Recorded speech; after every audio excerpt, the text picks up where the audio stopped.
दिया है।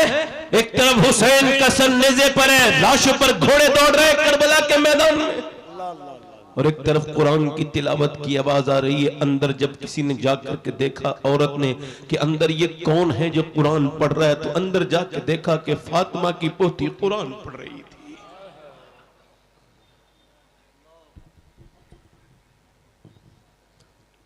फातिमा बिनते हुसैन कुरान पढ़ रही थी, उधर बाप की लाश पर घोड़े दौड़ रहे थे। तुम अहले बैत के मानने वाले हो, मुंह दिखा सकते हो अहले बैत को? तुम्हारे घरों से कुरान की तिलावत की आवाज नहीं आती। फातिमा नाम रख करके इंस्टाग्राम पर अपने जिस्म की नुमाइश करके और फिर अपने फॉलोइंग बढ़ाने वाली, तू कैसे जाएगी? मरना तो तुझे एक दिन तो है। ये बता मेरी बहन, तू नबी की बेटी के सामने किस मुंह से जाए?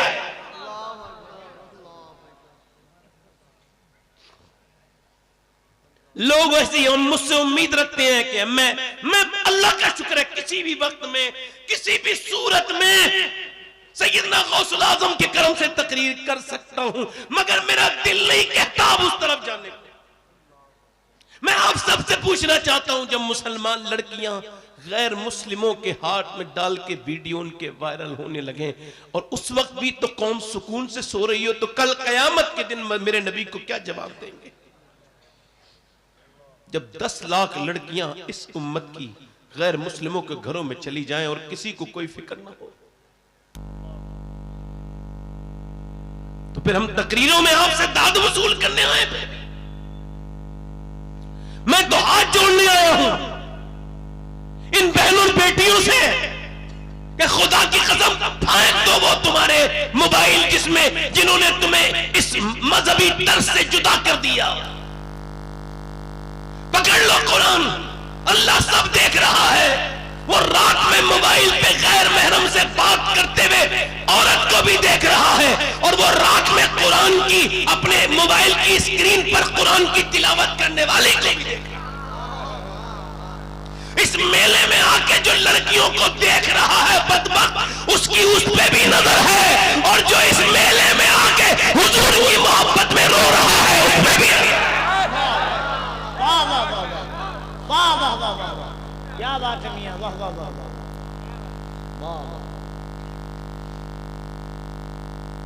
पानीपत करनाल में एक बच्चा पैदा होकर रोने लगा। 1 2 दिन 3 दिन इमाम आजम अबू हनीफा की नस्ल से उसका ताल्लुक। 1 महीने लगातार इलाज के बाद भी वो ठीक नहीं हुआ। 1 महीने के बाद हजरत फखरुद्दीन बहाउद्दीन ज़करिया मुल्तानी के दामाद गुजर के जा रहे थे, अपने मुरीदों से बोले बच्चे के रोने की आवाज आ रही है? जी हुजूर आ रही है, पर मैं रो नहीं रहा है, अल्लाह को याद कर रहा है, अल्लाह का वली है। कहा हुजूर ये अच्छा छोटा बच्चा? हाँ मादरजात वली है। कहा कैसे? का चलो दिखाता हूं। दरवाजे पे जाके बोले कोई है? कहा जी मेरा बेटा है। कहा आपको मुबारक, आपका बेटा अल्लाह का वली है। का दिमाग को ठीक है तुम्हारा? बड़े मियां न सोया न सोने दिया, 1 महीने से परेशान हो, आप इसको वली कह रहे हैं? कहने लगे उसको बुरा ना कहो, मेरी गोद में लेके आओ। बच्चे को गोद में लाके दे दिया। अल्लाह के वली ने एक कान में कुछ पढ़ के दूसरे में कुछ पढ़ा, बच्चा खामोश। कहने लगे साहब ये क्या पढ़ के सुना दिया इसके कान में, जो बच्चा सुनते ही खामोश हो गया? क्या पढ़ के फूका है? मैंने तो बड़ी बड़ी दवाइयां खिलाई। कहने लगे बाद में बताऊंगा, पहले बताओ क्या इसकी माँ कुरान की हाफिजा है? कहा है तो। कहा तो सुनो, जब ये अपनी माँ के पेट में थे ना, तो माँ ने फिर उठते बैठते चक्की चलाते रोटी बनाते कुएं से पानी भरते, और जब सोते जागते माँ इतना कुरान पढ़ा, इतना कुरान पढ़ा, इतना कि बेटे को माँ के पेट के अंदर कुरान सुनने की आदत पड़ गई। उस बच्चे की रूह की ग़िज़ा कुरान की तिलावत बन गई। जब माँ के बच्चा पैदा हुआ, माँ गंदगी में चली गई, जचगी में चली गई, कुरान उसने पढ़ा नहीं। बच्चे को कुरान की भूख लगी थी, तुमने उसको सुनाई, अपनी किताब तुमने उसको दवाइयां खिलाई। मैंने उसकी एक कान में एक आयत पढ़ी कुरान की, दूसरी में दूसरी पढ़ी, बच्चा खामोश हो गया। उसी बच्चे का नाम शरफुद्दीन बुगली शाह कलंदर पानीपती है। बाजारों में घूमने वालियों के अच्छे बच्चे पैदा नहीं होंगे, गालियां बकने वालों के यहाँ पे अच्छे बच्चे पैदा नहीं होंगे, बेनमाजियों के घर नमाजी बच्चे पैदा नहीं हो सकते। और बोलूं दिल लग रहा आप लोगों का? नहीं लग रहा? जोर से बोलो सुभान अल्लाह। गैर मुंक़सिम हिंदुस्तान में एक चौधरी थे, उनकी 2 बीवियां थी। उनका नाम था बाज़ैद।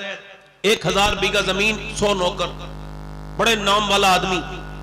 2 बीवियां तो थी, उसने तीसरी शादी कर ली, तो तीसरी बीवी उसे ठीक मिल गई।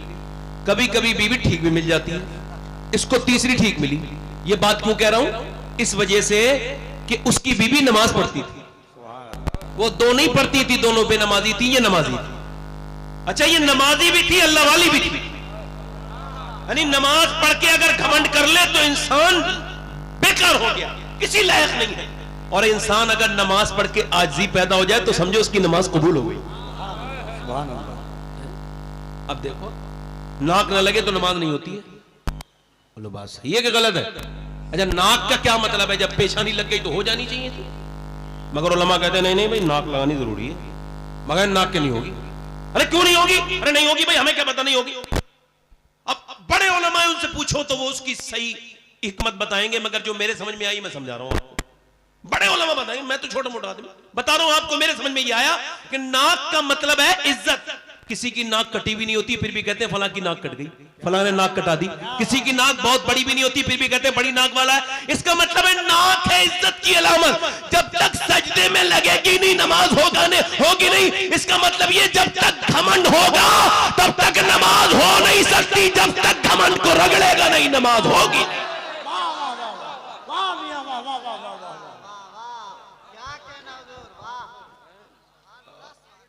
ये जो मोबाइल है ना, मोबाइल, ये इतनी बड़ी बीमारी है कि आदमी बाथरूम तक में लेके जा रहा है इसको। हाँ, और अगर यही हाल रहा तो अगले 10 साल में हर घर में एक पागल होगा, जैसे स्मैक की तरह इसकी आदत पड़ गई होगी मोबाइल की। हाँ, कैम्ब्रिज यूनिवर्सिटी ने यह कहा है कि जो औरतें अपने बच्चों को मोबाइल देती हैं रोते वक्त, वो उनको मोबाइल नहीं दे रही हैं, ड्रग्स दे रही हैं, जहर दे रही हैं। इसका बदला वो आगे चल के देख लेंगे और बच्चे पागल हो भी रहे। इतनी बड़ी बीमारी है कि मैंने देखा स्टेज तक पे लोग छोड़ते नहीं, फेसबुक चला रहे होते हैं, उधर हुजूर का जिक्र हो रहा होता है। ये एक बार मने तो इनको पता चलेगा कितना नेक काम करके आए। समझ आ रही नहीं? हाँ, तवज्जो है कि नहीं? अब उसकी जो औरत है वो है नेक, इधर देखो, वो है नेक। अब उसने सोचा कि मुझे यार यहां कोई नमाज नहीं पढ़ता, ना उसकी बीवियां नमाज पढ़े, ना नौकर नमाज पढ़े, ना शौहर नमाज पढ़े। दम घुटने लगा। उसके घर में सब नमाज पढ़ते थे, नमाज का माहौल था, मगर उसने कोई ताने नहीं दिए, तरकीब लगाई, दिमाग लगाया। इसी वजह से नसीहत करना बड़ा आसान है। नसीहत कब और कैसे और किन अल्फाज के साथ करनी है, यह सबसे मुश्किल काम है। इसी वजह से नसीहत करके इंसान को, कुछ ऐसे नसीहत करने वाले उनको खुद को नसीहत की जरूरत है, दूसरों को नसीहतें करते हैं, मामले बिगाड़ देते हैं, बहुत ज्यादा गुस्सा करते हैं, घमंड करते हैं, फिर वो करते हैं, इसी वजह से मामले बिगड़ जाते हैं। उसने कोई घमंड नहीं किया, उसने कोई झगड़ा भी नहीं किया अपनी और सौतनों से लड़ती कि तुम तो नमाज नहीं पढ़ती, मैं नमाज पढ़ती हूँ, झगड़ा करती नहीं करती, मगर नहीं, उसने दिमाग लगाया। नमाजी, उसने सोचा जब तक चौधरी नमाज नहीं पढ़ेगा और बच्चों वो लोग भी नमाजी नहीं बन सकते। तो चौधरी दूध पीता था, रात को दूध लेके जाता तो नौकर, उसने कहा तुम लोग दूध लेके नहीं जाओगे, मैं लेके जाऊंगी। दिमाग लगाया और दूध को बेहतरीन तरीके से गर्म किया, उसमें बादाम शदाम अच्छे से किशमिश डाली, मुनक्के, और उसके बाद उसमें दूध में डाला उसने गुड़ शुड़, और फिर लेकर के गई संभाल के, लीजिए चौधरी साहब, लीजिए दूध पीजिए। कहा मेरी नौकर लेके आता था दूध, तुम क्यों लेके आई हो? मेरी बीवियां कभी नहीं लाई, आप क्यों लेके आई? चौधरान हो, तुम क्यों लेके आई हो? कह लगे हुजूर, मेरा ज्यादा हक बनता है आपकी खिदमत करने का, उस नौकर से ज्यादा आप लीजिए ना, दूध पीजिए। उसने अच्छे से कहा, उसने दूध पी लिया। कह लगे मैं आपके पांव भी दबाना चाहती हूँ। कहा क्यों? कहा अपने घर पे अपने अब्बा की अम्मा की खिदमत करती थी, अब आपकी खिदमत करूंगी, इजाजत दीजिए। कहा ठीक है। उसने जो है ना उसको इजाजत दे दी। अब वो पांव दबाने लगी, दबाना भी जानती थी, ऐसे पॉइंट जानती थी जिससे रिलैक्स फील करे इंसान। वो ऐसा नहीं, कुछ लोग दबाते हैं तो और दर्द कर देते, उसने दबाया, बेहतरीन तरीके से दबाती रही। चौधरी को नींद आने लगी, रिलैक्स फील हुआ, सो लगा। कह लगी चौधरी साहब आपको आ रही है नींद और मैं भी जा रही हूं सोने, अगर आप बुरा ना माने तो फजर की नमाज में उठा दूं। एक औरत बिगड़ी हुई आ जाए तो घर बिगाड़ दे। इसी वजह से लोग शादी करते थे तो नानी तक चेक करते थे। हाँ, अब नहीं देखते, अब तो माल हो, अब हाजी जी को भी माल की जरूरत है, इंशाअल्लाह यही माल का लालच तुझे इसी बहू के हाथ से जलील करवाएगा। हाजी जी थोड़े दिन का सब्र कर ले। अमीरों की लड़कियों की शादियां हो रही हैं, गरीबों की लड़कियां बैठी हैं। अमीरों ने खूब लंबे इंतजाम किए हैं, अब बेहतरीन खाने दाने। गरीब लड़की भी आ गई, चली गई, मगर सजदे में जाके बोली मालिक मेरा बाप तो गरीब है, 4 बहनें हैं हम, न बाप इतना कमाएगा न मेरी शादी कभी होगी। आज के जमाने में मुजाहिद है वो लड़का जो ऐलान करे मैं उसका हाथ इस महफिल में चूमने के लिए तैयार हूं, हालांकि मैं सैयद हूं, फिर भी वो चाहे किसी बिरादरी का हो उसका हाथ चूम लूंगा। जो ये ऐलान कर दे कि मैं शादी जब करूंगा तो बगैर जहेज के सुन्नत के मुताबिक करूंगा, मुझे कोई खाना नहीं चाहिए, कोई शादी में वो जब कोई उसको पूछे कोई क्यों, कब मुझे शरीयत के मुताबिक नेक लड़की से शादी करनी है, कोई जहेज नहीं। बाप पूछे क्यों, इस वजह से अब्बा मुझे अपने इमाम का ये शेर समझ में आ गया है। का कौन सा, का कौन देता है, देने को मुझे चाहिए, देने वाला है सच्चा हमारा नबी।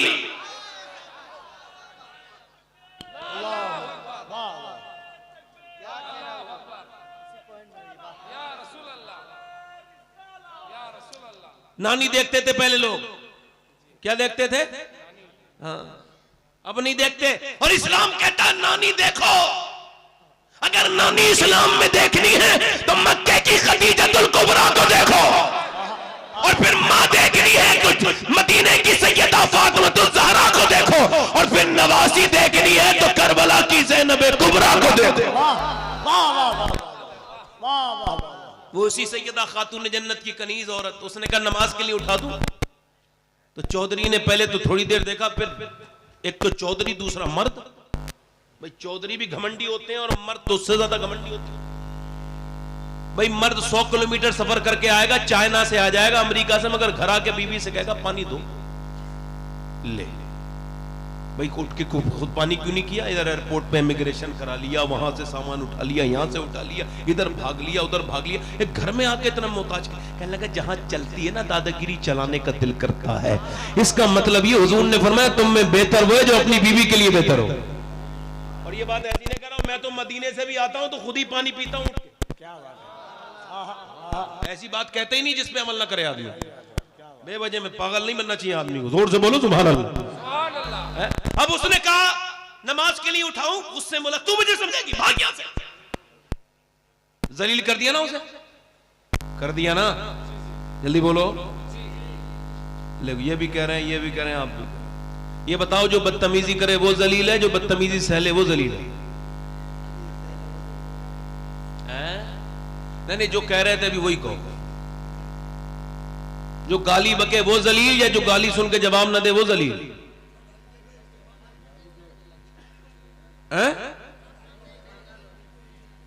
अच्छा, जो गाली देने वाला जलील है, गाली सुनने वाला? सुनने वाला माशाअल्लाह। मैं सब ऑर्डर पे लाए हो आप, ऐसे दरियाफ्त नहीं होते आप जैसे लोग। बिल्कुल सही कह रहे हैं। ये इस हिंदुस्तान में, इस बर्रे सगीर में यही जहालत है कि बदतमीजी जो करे वो जो है ना वो उस इज्जत वाला नहीं। नहीं, खुदा की कसम इज्जत वाला वो है जो सब्र करे, जो अल्लाह के कुरान पे अमल करे, क्योंकि अल्लाह ने इज्जत उसे नहीं दी जो गाली बकता है। उस अबू जहल को अल्लाह ने इज्जत नहीं दी, अल्लाह ने उस अबू बकर सिद्दीक को इज्जत दी है जो गाली सुन के जवाब नहीं देता है।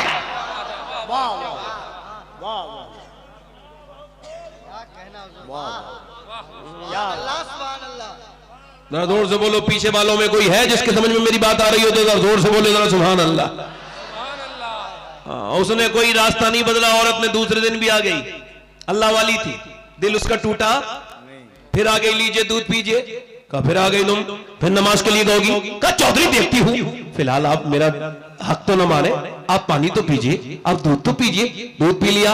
उसके बाद पाँव भी याद थे कल वाले बेहतरीन तरीके से दबाए थे, दूध भी मजे वाला था, दूध तो पी लिया, पाँव भी दबाना शुरू कर दिए। दबाते दबाते दबाते चौधरी को आने लगी नींद। फिर उसने कहा चौधरी साहब बुरा ना मानिएगा, आप खर्राटे ले रहे हैं और फिर मुझे भी नींद आ गई, मैं भी थक गई हूँ, मुझे भी नींद आ रही, इजाजत दो। और बुरा ना मानो, गुस्सा ना करो चौधरी, तो सुबह फजर में उठा दूं, अभी लफ्ज पूरे नहीं उठे हुए हैं। एक जोरदार उसने लात मारी, चौधरी ने नीचे गिरी, उसका मुंह फट गया। अल्लाह अकबर, पत्थर में मुंह लगा और मुंह के अंदर से उसके खून के लोथड़े नीचे को गिरने लगे। मुंह फट गया उस अल्लाह वाली का, मगर एक लफ्ज भी जवाब नहीं दिया। ये नहीं कहा ले अब नहीं आऊंगी जालिम, तू तो मुझे मारता है, मैं तुझे नमाजी बनाना चाहती हूं। एक लफ्ज भी नहीं बोली। न जाने उसकी मां कितनी नेक थी जिसने ऐसी बेटी की परवरिश की, किसने बाप और कितने आला घराने की वो लड़की होगी, और उसका बाप कितना शरीफ होगा जिसने ऐसी बेटी की तरबियत की है। एक लफ्ज भी नहीं बोली, चली गई, आती रही, जाती रही, गालियां धक्के खाती रही। कई हफ्तों के बाद चौधरी ने कहा, ये बता चौधरी की बेटी है, जब से आई है गालियां खा रही है, मैं तुझे लाते मारता हूं और फिर भी तू ये नमाज के लिए मुझसे बार बार कहती, तुझे क्या लालच है? रो के बोली, चौधरी और कोई लालच नहीं, बात यह मैं नमक हराम नहीं हूं, नमक हलाल हूं। तेरा नमक खाती हूं, अगर तू जहन्नम में जाएगा तो कैसे बर्दाश्त करूंगी? मेरे नबी फरमाते हैं जब बेनमाजी मरेगा, और ये हुजूर फरमा रहे हैं, इस पे शक करने वाला मुसलमान बेनमाजी जब मरेगा तो इतनी प्यास लगेगी सातों समंदर का पानी पी ले, उसकी प्यास नहीं बुझ सकती। जो अपने रब के सामने नहीं झुकता, ओ चौधरी बेनमाजी कयामत के दिन फिरौन और नमरूद के साथ खड़ा होगा। मुझे तुझसे एक लालच है कि अगर तू बेनमाजी रहा तो मेरे बच्चे भी बेनमाजी होंगे और फिर वो जहन्नम में जाएंगे। चौधरी मैं कैसे बर्दाश्त कर सकती हूँ? बस इसी लालच में तेरी गालियां भी खाती हूँ, तुझसे धक्के भी खाती हूँ, तेरी मार भी खाती हूँ, मगर फिर भी आती हूँ, मुझे और कोई लालच नहीं। उसने नजर नजर में ही ऐसे भले सुखन कहे, मैंने तो उसके पांव में सारा कलाम रख दिया। आगे बढ़ के चौधरी बोला, सुबह तुम मुझे न उठाना, मैं सुबह तुम्हें उठा दूंगा, जाओ चली जाओ। सुबह को फजर में उसकी मुराद पूरी हुई। जब उसने अपनी मुराद पूरी होती देखी, और जब वो तहज्जुद फजर के वक्त में जब वो सजदे में गया, जैसे ही वो सजदे में गया है, ये भी अपने जज्बात पे काबू ना पा सकी। सजदे में जाके फूट फूट के कहने लगी, ओ बेपनाह ताकतों वाले, ओ दिलों को बदलने वाले, ओ मेरे करीम, ओ मेरे रहीम, मैं कमजोर हूँ, बड़ी कमजोर पिटी बहुत हूँ, तुझे बेहतरीन कदरदान है, तुझे पता है तेरी बंदी कितनी पिटी है, कितनी मार खाई है, कितनी चोटें खाई है, तब मेरा आदमी यहाँ तक आया है। मालिक तो इसे यहाँ तक लाना मेरा काम था, इसे कबूल कर लेना तेरा काम है। मालिक इसके दिल को बदल दे, अपनी कमजोर बंदी पे अपना करम कर दे। अल्लाह का फजल हुआ, चौधरी का दिल अल्लाह ने ऐसा बदला कि फिर तहज्जुद तक का पावन हो गया। बेहतरीन मस्जिद अपने घर के दालान में बनवाई, जो आज भी आलीशान मस्जिद है। और सुनो, उसके बाद उसके 100 नौकर नमाजी, बीबियां, बच्चे, पूरे इलाके में चौधरी की वजह से नमाज की लहर दौड़ गई। एक औरत ने पूरे इलाके को बदल के रख दिया। जब दोनों के दरमियान बच्चा पैदा हुआ तो कोई आम बच्चा नहीं था, बल्कि सुल्तान मोहम्मद बाहू था, जिसने कहा था तस्वीर फिरी पर दिल नहीं फिरिया, कि लेना तस्वीर पढ़ के हूँ, इल्म पढ़ा पर अदब न सीखिया, कि लेना इल्म पढ़ के हूँ। जब माँ बाप नमाज पढ़े तो बेटा कुतुबुल अख्ताब बनता है, सुल्तान बाहू बनता है। जब माँ बाप पंजाब में नमाज पढ़े तो बेटा सुल्तान बाहू बनता है। जब माँ बाप ईरान में नमाज पढ़े तो बेटा मखदूम अशरफ जहांगीर समनानी बनता है। जब माँ बाप नमाज पढ़े, जब माँ बाप बंगाल वाले की नमाज पढ़े तो बेटा अलाउल हक पंजाबी बनता है। जब माँ बाप नमाज पढ़े मोइनुद्दीन चिश्ती के तो बेटा मोइनुद्दीन बच्चा सुल्तानुल हिंद ख्वाजा गरीब नवाज बनता है। जब माँ बाप नमाज पढ़े अताए रसूल के, और जब माँ बाप नमाज पढ़े निजामुद्दीन के तो बेटा महबूब इलाही बनता है। जब माँ बाप नमाज पढ़े अब्दुल कादिर जीलानी के तो बेटा गौसे आजम बनता है। जब माँ बाप नमाज पढ़े मदीने में तो हुसैन करबला के मैदान में सर रखते हैं और कहते हैं मेरी माँ फातिमा आप जब सर सजदे में झुकाती थी तो फजर में उठा भी लेती थी, मगर हुसैन जब करबला में झुकाएगा तो कयामत ही में उठाएगा।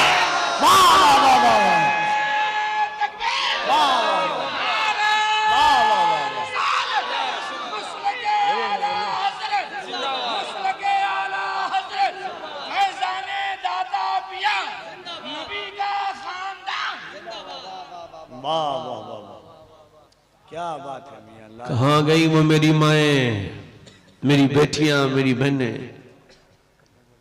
एक सहाबी देखो, ए चाय वाले भाई चला जा भाई, निकल जा भाई, अल्लाह ताला तुझे जज़ा दे, चला जा। दुरूद पाक पढ़िए। 10-5 मिनट और बोलूं तो दिल लगा के बोलो जरा, लब्बैक या रसूल अल्लाह। जिनके दिल लग रहे हो, जिनके दिल लग रहे हो, जो आप दिल से बैठे हो, या जोर से बोलो लब्बैक या रसूल अल्लाह। क्या बात है मियां लाजवाब। मेरी बहनों को सुनो, कहां गई वो खवातीन, वो कहां है? नहीं है। एक औरत मदीने में दुआ कर रही है, अल्लाह मेरे नबी जंग जीत जाए। क्या करें? मेरे नबी जंग जीत जाए। बाप उसका जंग में, मगर ये दुआ नहीं कर रही मेरा बाप जंग जीत जाए, मेरा बाप बच जाए। नहीं नहीं, वो ये दुआ कर रही मेरे नबी जंग, भाई भी जंग में है, ये नहीं कह रहे मेरा भाई बच जाए, बेटा भी जंग में है, मगर दुआ क्या कर रही है मोमिना? अरे यार ये कहा करो, अल्लाह ने अपने हबीब को यार भी चुन चुन के दिए, रिश्तेदार भी चुन चुन के दिए। न नबी के यारों का जवाब है, न रिश्तेदारों का जवाब है।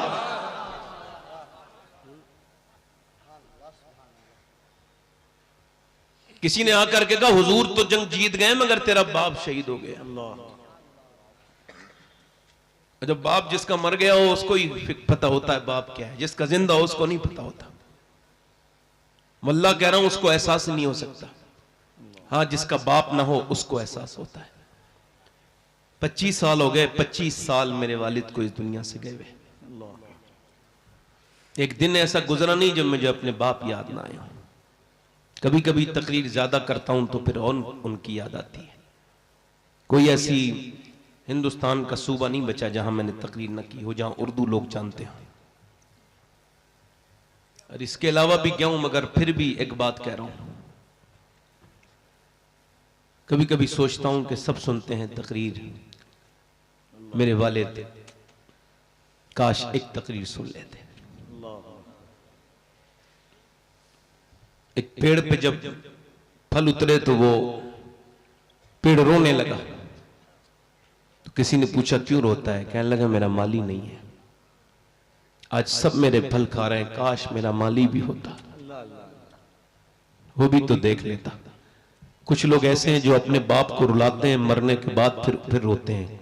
कुछ लोग ऐसे हैं जो घर बनाते हैं फिर रोते हैं। कुछ लोग घर से निकाल देते हैं माँ बाप को, और कुछ लोग घर बना के कहते हैं काश मेरे माँ बाप होते।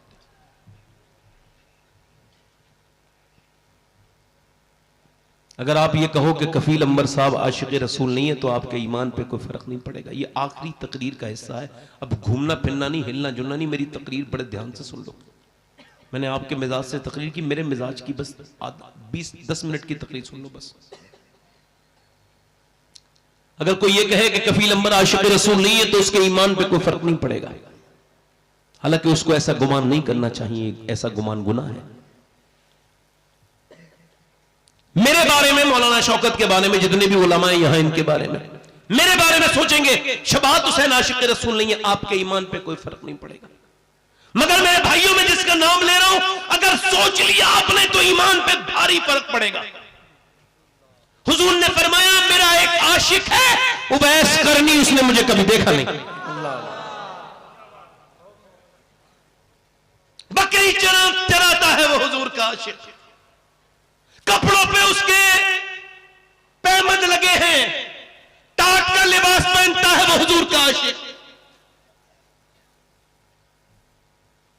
अब जब कोई मदीने से आता है तो हम पूछते हैं, और मदीने से आने वाले बता गुंबदे खजरा कैसा है, बता हुजूर की जाली कैसी है, बता मवाजे शरीफ पे खड़े होकर सलाम करते हैं तो कैसा लगता है, बता हुजूर की दर की इफ्तार कैसी है। मगर वो ये नहीं पूछते थे, जब कोई मदीने से आता था, माँ फालिज में मुब्तला है, माँ की वजह से जा नहीं सकते, जब कोई मदीने से आता था तो उवैस ये नहीं पूछते थे गुंबदे खजरा कैसा है, वो ये पूछते थे कि हुजूर की जुल्फें कैसी हैं।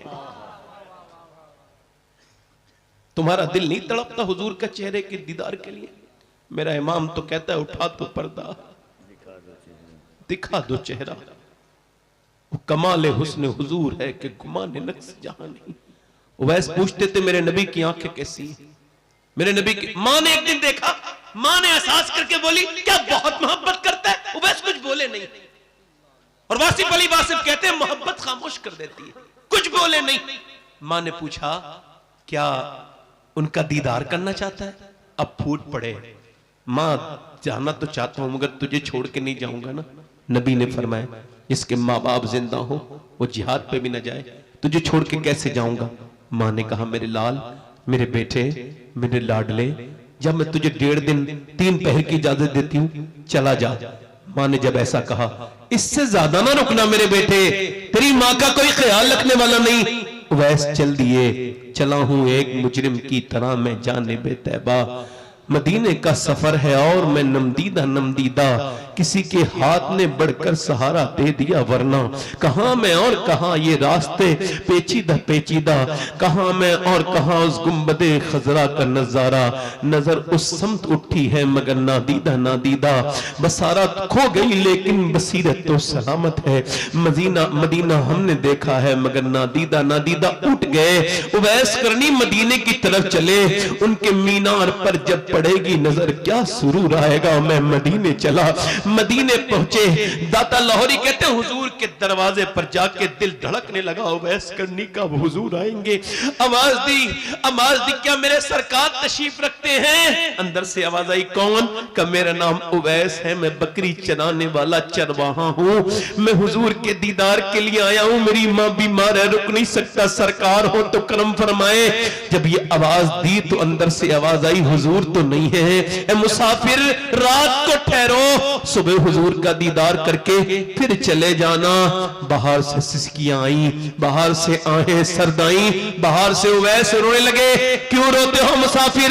नहीं रुक सकता, मेरी मां से वादा करके आया हूं, हुजूर सुबह आए तो कह देना एक आदमी आया था, बकरी चराता है, कोई हैसियत नहीं उसकी, अपनी मां से वादा करके आया है, हुजूर आए तो मेरा सलाम भी कह देना और मेरी मां के लिए दुआ भी करा देना।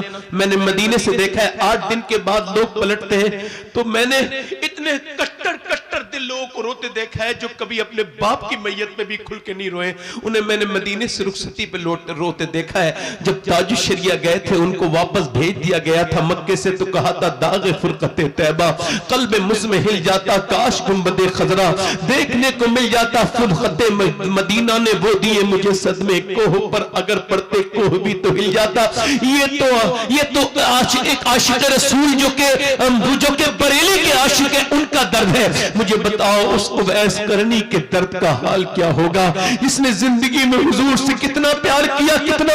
वापस जा रहे हैं, किस मुंह से गए होंगे, किस दिल से गए होंगे, कौन से दिल से उठे होंगे, उठकर तो आ गए हैं तेरी बज़्म से, मगर कुछ दिल ही जानता है कि किस दिल से आए हैं, फिर के गली गली तबाह, ठोकरे सबकी खाए क्यों या रसूल अल्लाह, दिल को जो अक्ल दे खुदा तेरी गली से जाए क्यों, बार न थे हबीब को पालते ही गरीब को, रोए जो अब नसीब को कहो कि चैन गवाए क्यों। उवैस वापस तो आ गए, सुबह को हुजूर आए, गुलाम बेखबर हो गुलामों से वाक़ा क्या है, फरमाया मेरी आयशा बता कौन आया था मेरे दरवाजे पे, बड़ी खुशबू फैली है मेरे दरवाजे पे, कौन आया था? अर्ज की हुजूर कोई उवैस नाम का माँ बाप का फरमा बरदार, माँ उसकी बीमार फालिज में मुब्तला, आपके दीदार के लिए आया मगर रोता हुआ वापस गया है, ये कह गया है मेरी माँ का कोई ख्याल रखने वाला नहीं है।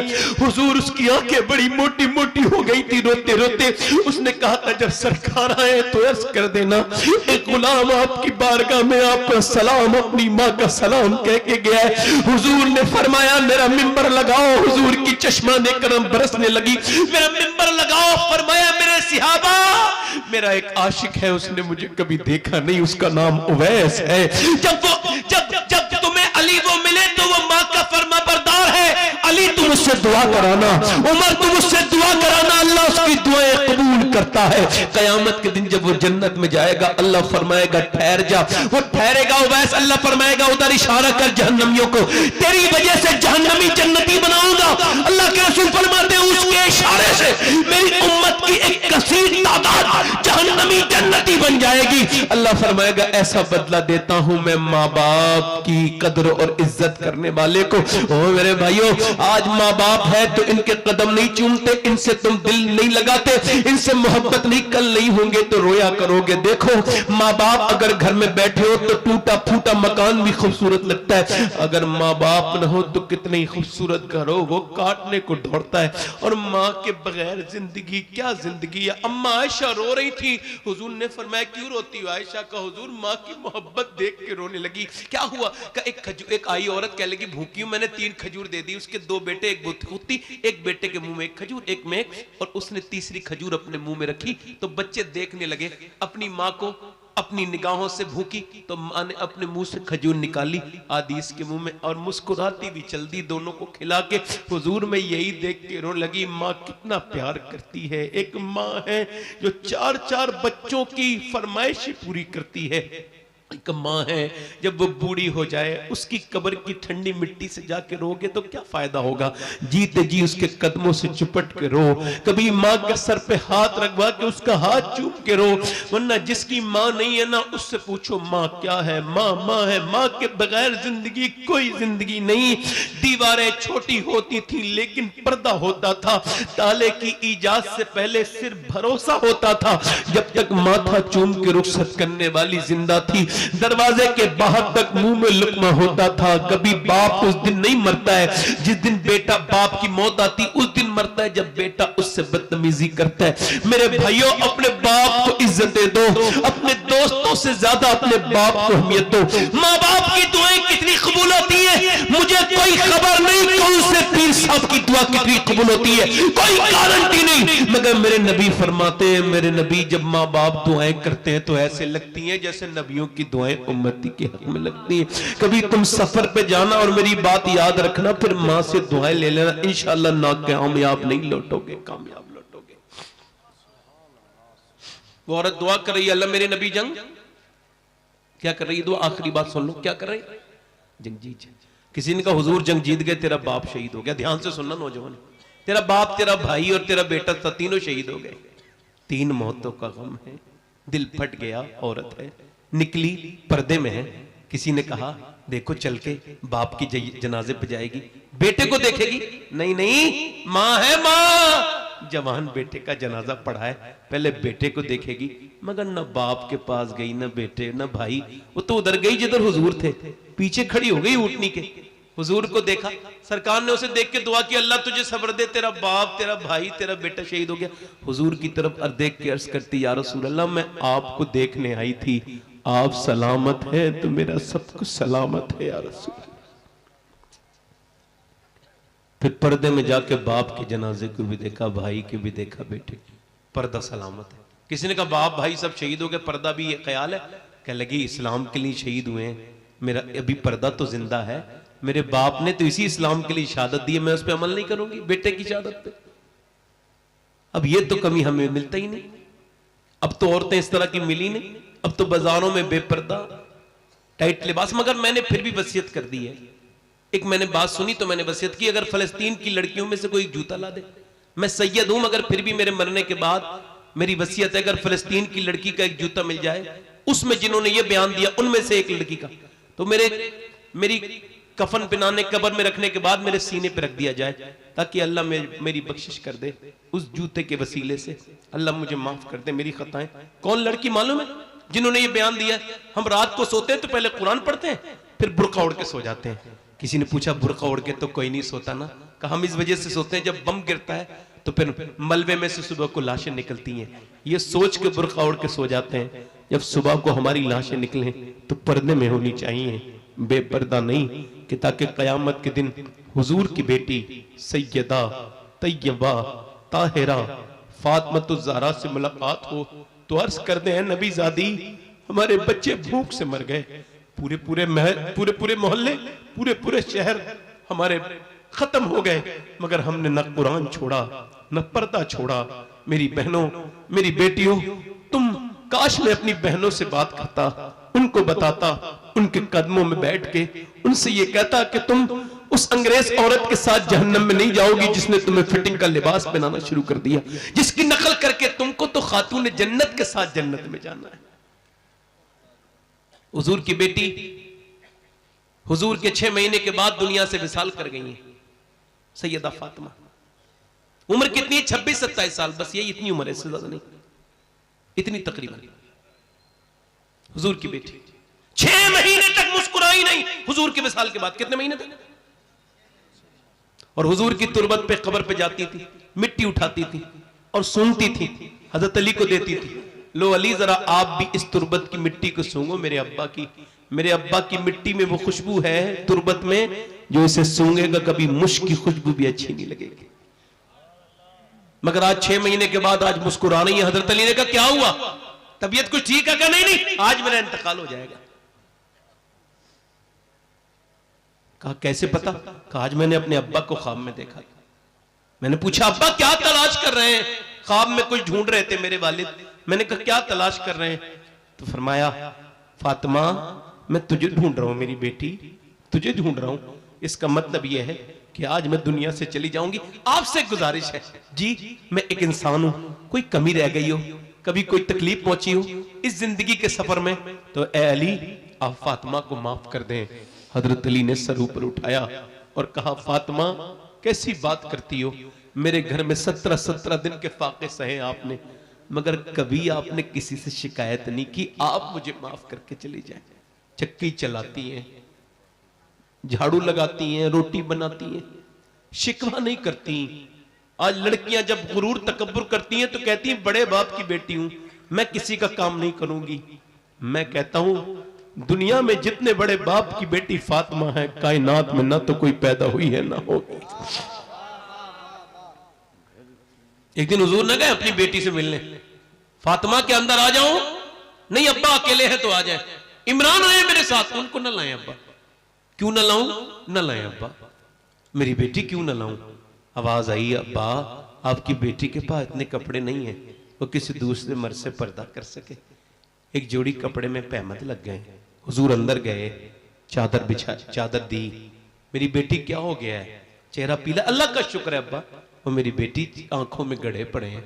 क्या हुआ है मेरी बेटी? जब हुजूर ने कई बार पूछा, इसकी तस्की से रोते हुए हंस पड़े। उस तबस्सुम की आदत पे लाखों सलाम। तुम भी तो बेटी वाले हो, तुम्हारी भी तो बेटियां हैं। पूछा बताना मेरी बेटी, मेरी फातिमा क्या हुआ है? अर्ज किया अब्बा और कोई बात नहीं, बस मेरे पेट से पत्थर बंधा है, 5 दिन से मैंने कुछ खाया नहीं, मेरे बच्चे भूखे। हुजूर ने फरमाया फातिमा ये दुनिया मोमिनीन के लिए कैद खाना, काफिर के लिए जन्नत है। अगर 5 दिन से तुमने कुछ नहीं खाया तो तेरे बाप ने आज 9 दिन से कुछ नहीं खाया और मेरे पेट से 2 पत्थर बंधे हुए हैं। अम्मी आयशा फरमाती हुजूर ऐसे करके हाथ उठाते थे, जब दुआ करते थे पेट पे पत्थर बांधने के बाद ऐसे दुआ करते थे और क्या कहते, अर्ज करते थे मालिक मेरी उम्मत कभी भूखी न मरे। यानी तुम जितने बैठे हो सबके लिए, मेरे लिए अजीजुन अलैहि मान। तुम हदीस की तफसीर में मुफ्ती अहमद यार खनईमी कहते हैं उम्मती के पांव में कांटा लगने से सरकार को तकलीफ होती है। गुंबद खजरा में दुआ कर रहे हैं, कयामत के दिन आला फरमाते खुद हुजूर रो रहे होंगे और क्या कहेंगे, पेश हक मुद्दा शफात का सुना। थोड़े दिनों की बात है, हुजूर से मिलना है, कब्र में जाना है। ऐसी जिंदगी बनाओ जब कब्र में जाओ तो हुजूर आए और फरिश्ते कहे इसे इन्हें जानते हो, तो कह दो मर मर के इसे पाया, छूटे ना इलाही हक संगे दरे जाना ना। तुम कह दो मुझसे क्या पूछते हो, मेरी आंखों में देख लो। फरिश्ते पूछते हो मुझसे किसके उम्मत हो, ये देख लो ये है तस्वीर यार आंखों में। उन आंखों से नौजवान क्या हुजूर को कब्र में पहचान सकते हैं जिनसे उन्होंने थोड़ी देर पहले इंस्टाग्राम पे गंदी वीडियो देखी हो। मजाक समझते हो मेरी बातों का? जब मैं मर जाऊंगा तो और जब तुम भी मरोगे तो तुमको इस बात का एहसास होगा कि मैं तुम्हें डराता नहीं था, हकीकत से पर्दा उठाता था। ये आंखें तुम्हारी नहीं है, ओ अपनी आंखों को बर्बाद करने वालों नौजवानों, ये तुम्हारी आंखें नहीं है, खुदा की इज्जत की कसम, ये अल्लाह की अमानत है आंखें।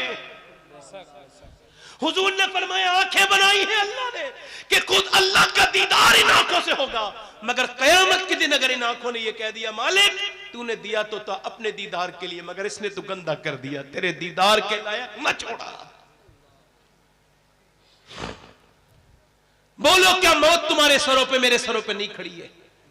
क्या और कितने तुम्हारे घरों से मेरे घरों से जनाजे जाएंगे? हमारे दादे परदादे, मैंने अपने बाप और अपनी मां को अपने हाथों से कब्र में उतार दिया, इससे बड़ी कौन सी नसीहत मेरे लिए होगी?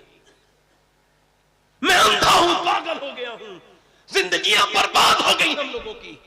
हमने दीन को मजाक समझा, हमने तकरीरों को मजे के लिए सुनना शुरू कर दिया और मजे के लिए करना शुरू कर दिया। एक औरत मूसा अलैहिस्सलाम के जमाने में आई है, आखिरी बात कह लगी मुझे कुछ दे दे एक आदमी से, मेरे बच्चे भूखे। उसने कहा मैं तुझे बहुत कुछ दूंगा, मगर मैं तुझे पसंद करता हूं, रात में मेरे पास आ जाना, मुझे एक रात में एक औरत की जरूरत होती है जिना करने के लिए। उसने कहा मैं अपना जिस्म नहीं बेचूंगी। वापस गई, बच्चे रो रहे थे, बच्चे जब है बच्चे कुछ लेके आई, मां कुछ लेके आई, बच्चे बेहोश हो गए, गिर गए। तो मां गई, कहा तुझे जो करना हो वो कर लेना, मैं मजबूर हो गई हूं, अभी कुछ खाने को दे दे। खाने को दे दिया, रात को आई, बिस्तर पे लेट गई खिला विला के। अब वो जब जितना ही आगे आ रहा है, जितना करीब आ रहा है उतनी कांप रही है। इसने जब इसके हाथ लगाया तो आंसू मोटे मोटे गरम गरम आंखों से निकले। रोती क्यों है? पैसे नहीं मिले? का पैसा सब कुछ थोड़ी होता है, ईमान भी कुछ होता है। का क्या मतलब? कि जब मैं रात को सजदा करती हूँ तब भी मेरा अल्लाह मुझे देखता है, और जब मैं आज रात में तेरे साथ जिना करने आई हूँ तब भी अल्लाह मुझे देख रहा है। मैं उससे यही कह रही हूँ, ऐ मेरे करीम माफ कर देना अपनी बंदी को, तेरी बंदी मालिक तू खुद गवाह है कि मैंने कभी जिना नहीं किया। मेरे बच्चे अगर भूखे न होते, मजबूर न होती, तो कभी ये बुरा काम न करती। मालिक माफ कर दे, करीम बेपनाह ताकतों वाले माफ कर दे। रोई, वो ऐसी रोई, उसके रोने से उसका दिल धुल गया। बोला जा तूने मेरी आंखें ही खोल दी, इतनी परेशानी में डरती अल्लाह से, ले पैसे दे दिए तुझे, चली गई। अल्लाह कितना करीम है, उसका दिल धुल गया और रात को रो के सोया, अल्लाह मुझे माफ कर दे। एक दिन आई, हाथ तक नहीं लगाया था मैंने, वो कितना रोई है, मैं तो कभी ना रोया।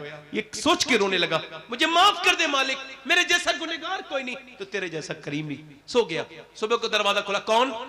लगे दरवाजा खोलो, दरवाजा खोला, कौन है आप? सामने जो बुजुर्ग खड़े थे उन्होंने अपना तारुफ करा के कहा मेरा नाम मूसा है, अल्लाह ने तुझे सलाम कहा है।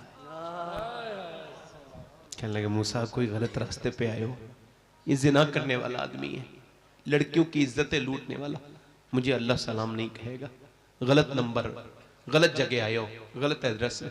मूसा ने कहा कोई नेकी की है? बता के रोने लगा। एक औरत को छोड़ा था। कहा फिर कितना रोया? कहा फिर इतना रोया हूं कि मेरी आंखों के आंसू मेरे गाल तक जरूर आ गए थे मूसा। मूसा ने कहा अल्लाह ने मुझे भेजा है और कहा है बंदे जा मूसा मेरे बंदे से कहना कि वो जो रात को रो रहा था ना, तो उसके आंसू उसके रब ने कबूल कर लिए, कबूल कर लिए। इतना करीम है, हाँ एक बार में माफ कर दिया।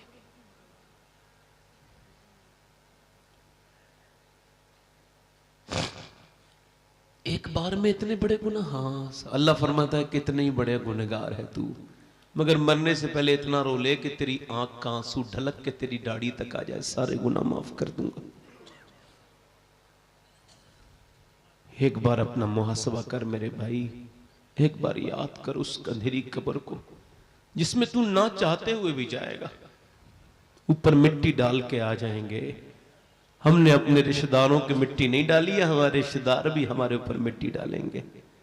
बस ये तकरीर क्या करूं मैं? हाथ उठा के बताओ कितने लोग ऐसे हैं जो हुजूर के नाम पे जान दे दोगे? दोनों हाथ उठा के बताओ पूरे मजमे में, नीचे हाथ कर लो। उलमा से मेरी गुजारिश नहीं है, वो तो उनका, तो मैं आवाम से कह रहा हूं, हाथ उठा के एक बार और बताओ हुजूर के नाम पे जान देना। जान देने की बात नहीं है, यहां इम्तिहान का मामला। नीचे हाथ कर ले। जो जान दे सकता है कुछ भी कर सकता है ना हुजूर के नाम पे। तो कितने लोग ऐसे हैं जो आज से नबी के नाम पे जान भी दे देंगे और आज से पूरी दाढ़ी भी रखा लेंगे। इस महफिल में जरा खड़े हो जाएं, खड़े हो जाएं, यहां आ जाएं, यहां बाहर निकल के आ जाएं। वो नौजवान जो दाढ़ी रखाएं यहां आ जाएं। 100 शहीदों का सवाब है। इधर आके यही इसी गैलरी में खड़े रहें। आ जा, बाहर आ जाए। जो पूरी सुन्नत रखाएं, एक मुट्ठी हाथ से न कटाएं न मुड़ाएं, 100 शहीदों का सवाब है। इधर आ जाओ, आपकी दाढ़ी, आ जाओ, आ जाओ, आ जाओ, आ जाओ।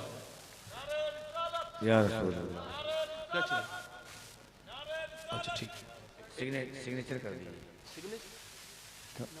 अभी अभी आपकी दाढ़ी है, जिनके दाढ़ी नहीं हो वो आए, जिनके कटी भी हो, कोई मदरसे का, हाँ देता हूं। अच्छा ठीक, आप बैठ जाओ, आप आगे आ जाओ। नौजवान नहीं, मैं नंबर लिख दे रहा हूं।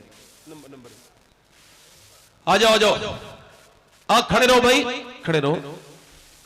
जिनके दाढ़ी कटी हुई हो या मुंडी हुई हो वो आगे आ जाए, जिनके दाढ़ी पूरी एक मुट्ठी हो वो ना आए।